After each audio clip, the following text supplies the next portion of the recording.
नमस्कार दोस्तों, मैं आपके सामने आपके अपने YouTube चैनल पर आपका अपना YouTube channel APS classes Kurwar Sultanpur से आपके सामने कमल सर नए वीडियो के साथ नए टॉपिक के साथ जो आपके TGT PGT एग्ज़ाम के लिए काफ़ी सहायक और सिलेबस में इंक्लूड फाइलम पोरीफेरा का एक जीव ल्यूकोसलोनिया को लेकर के पूरी बात प्रयास रहेगा कि इसी एक में जहाँ से क्वेश्चन बनने की संभावनाएं पूरी रहेंगी और पीछे एग्ज़ाम जो हुए हैं उसमें भी क्वेश्चन आए भी हुए हैं इसी टॉपिक से। तो आइए देखते हैं फाइलम पोरीफेरा का एक जीव ल्यूकोसलोनिया। तो ल्यूकोसलोनिया के बारे में अगर देखा जाए तो ये जो ल्यूकोसलोनिया है ये फाइलम पोरीफेरा का है और इसका जो वर्ग है वो कैलकेरिया है, कैलकेरिया वर्ग का।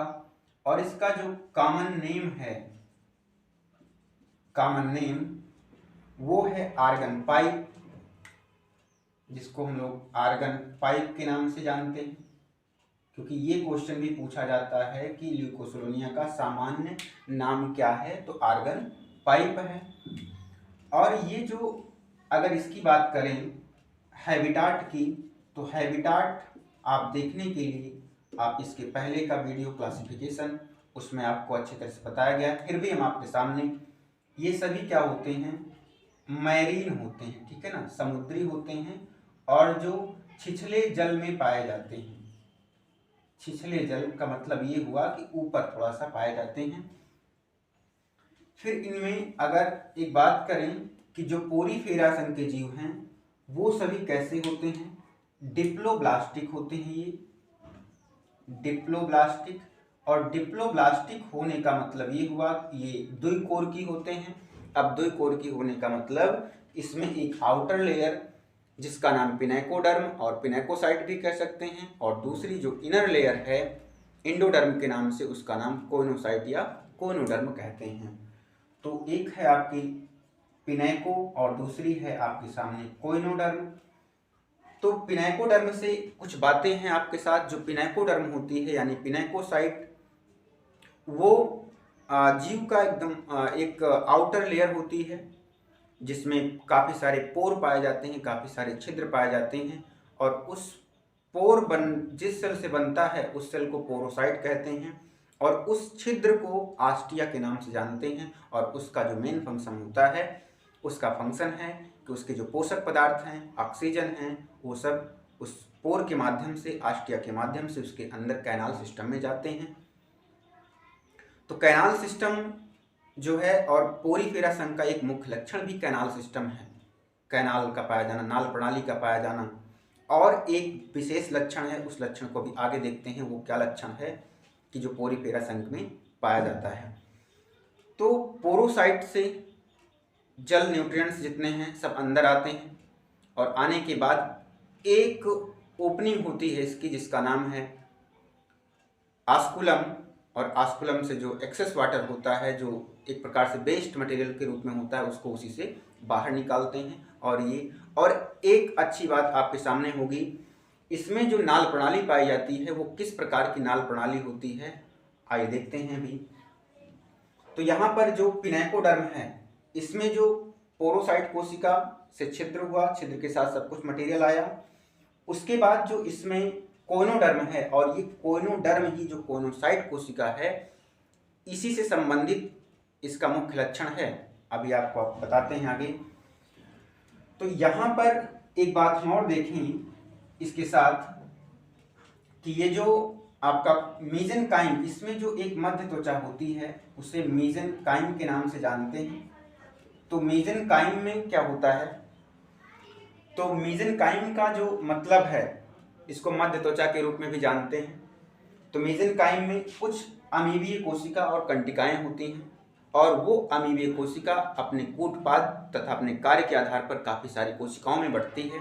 तो वो कोशिका काफ़ी इंपॉर्टेंट है आपके एग्जाम टीजीटी पीजीटी एग्जाम के व्यू से। आइए देखते हैं जो अमीबीय कोशिका जो मीजेनकाइम से ओरिजिनेट हुई है, उसमें उन कोशिकाओं का काम क्या है। आइए आपके सामने है थीजोसाइट कोशिका। थीजोसाइट कोशिका का मेन फंक्शन क्या होता है, इसमें भोजन स्टोर होता है, ठीक है ना, इसमें भोजन स्टोर होता है। ऐसी कोशिका जिसमें भोजन स्टोर होता है उसका नाम क्या है, थीजोसाइट कोशिका। फिर दूसरी कोशिका है कोलिनोसाइट। तो कोलिनोसाइट में क्या होता है, भोजन का जो फूड मटेरियल का डाइजेशन है और उसका ट्रांसफर है, transfer to one cell to another cell. Means ये हो सकता है कि जो आपके पास कोलिनोसाइट सेल्स हैं ये क्या करती हैं, भोजन पाचन करने के बाद जो पचित भोजन होता है उसको एक कोशिका से दूसरी कोशिका में ट्रांसफर करने का काम करती हैं। और उसके बाद मायोसाइट सेल्स हैं। तो मायोसाइट कोशिका का मेन फंक्शन है, ये कोशिकाएं आस्कुलम के चारों ओर इंस्फिंक्टर का फॉर्मेशन करती हैं, अवरोधनी का फॉर्मेशन करती हैं। यानी कि जो मायोसाइट सेल हैं ये आस्कुलम से क्या होता है, जो एक्सेस वाटर होता है उसको बाहर निकाला जाता है। तो वो एक इंस्फिंक्टर तरह, जैसे हम कहते हैं कि हमारे हार्ट में वाल्व होता है, उस वाल्व की तरह काम करती हैं। तो इसका मतलब ये हुआ कि जितनी आवश्यकता रहेगी वो एंट्री होगी, जो बेकार पदार्थ हैं उनको आवश्यकता के बाहर हैं उनको बाहर कर दिया जाता है, एक ढक्कन टाइप का पार्ट बनाती हैं। ट्रोपोसाइट कोशिका ये सबसे अच्छी कोशिका है, इसे नर्स कोशिका भी कहते हैं। ट्रोपोसाइट सेल को नर्स सेल भी कहा जाता है। क्यों कहा जाता है, क्योंकि ये विकासशील कोशिकाओं को पोषक पदार्थ प्रदान करती है। तो जो सहायता करेगी दूसरी कोशिका को उसको नर्स या धाय कोशिका कहते हैं। धाय कोशिका किसे कहा जाता है, तो ट्रोपोसाइट सेल को, यानी नर्स सेल को। नर्स सेल किसे कहा गया, ट्रोपोसाइट सेल को। देन लास्ट एक पॉइंट आपके पास आता है आर्कियोसाइट्स। तो आर्कियोसाइट सेल क्या होती है, एक टोटीपोटेंट सेल है। और टोटीपोटेंट सेल का मतलब ऐसी कोशिका या ऐसी सेल जो अपने आप में कई सारी कोशिकाएं, कई अलग वैरायटी की कोशिकाएं बना सकती हैं, उसे टोटीपोटेंट सेल कहते हैं। इसी तरह से अब जो आपका फाइलम पोरीफेरा यानी कि जो ल्यूकोसलोनिया है उसमें क्या होता है कि कोई गोनाइड नहीं पाया जाता है। तो गोनाइड नहीं पाया जाता है तो यही आर्कियोसाइट सेल जो हैं वो स्पर्म और ओवम का निर्माण करती है, अर्थात प्रजनन क्रिया में सहायक होती हैं। तो आपको मैंने कहा था कि 2 क्वेश्चन हैं जो मुख्य विशेषता हैं, वो क्या है, आइए देखते हैं। तो ल्यूकोसलोनिया से संबंधित काफ़ी बातें हैं, आइए वो बात क्या है। आपसे मैंने कहा था कि ल्यूकोसलोनिया का यानी कि इस फाइलम का मुख्य लक्षण क्या है और इसमें किस प्रकार की नाल प्रणाली पाई जाती है, ये आप बताएंगे। तो नाल प्रणाली जो फाइलम पोरीफेरा में है, ठीक है। तो सबसे पहले ल्यूकोसलोनिया की बात करें तो यहाँ पर ल्यूकोसलोनिया में सबसे सिंपलेस्ट, सबसे सरल प्रकार की नाल प्रणाली पाई जाती है। तो वो सरल प्रकार की नाल प्रणाली है कौन, एस्कान टाइप, ठीक है ना, ये याद रखना है ल्यूकोसलोनिया में किस प्रकार की नाल प्रणाली पाई जाती है। तो एस्कान टाइप, और सबसे सरल नाल प्रणाली कौन होती है, एस्कान टाइप या एस्कोनाइट टाइप होती है, ध्यान रखें। और जो ल्यूकोसलोनिया का जो बेस्ड नाइट्रोजनस होता है, यहाँ से भी क्वेश्चन मिलते हैं, बेस्ड नाइट्रोजनस, तो वो क्या होता है, अमोनिया, यानी क्या होता है भाई, अमोनिया होता है, NH3। इसका मतलब इनको अमोनोटेलिक भी कहते हैं, ठीक है। अमोनिया उसी में सिक्रीट होता है जो जलीय जीव होते हैं, ठीक है, जलीय जीव में, क्योंकि अमोनिया सबसे विषैला एक बेस्ट प्रोडक्ट है जीवों का। और ये ल्यूकोसलोनिया में बहुत अच्छे क्वेश्चन बिल्कुल बनते हैं।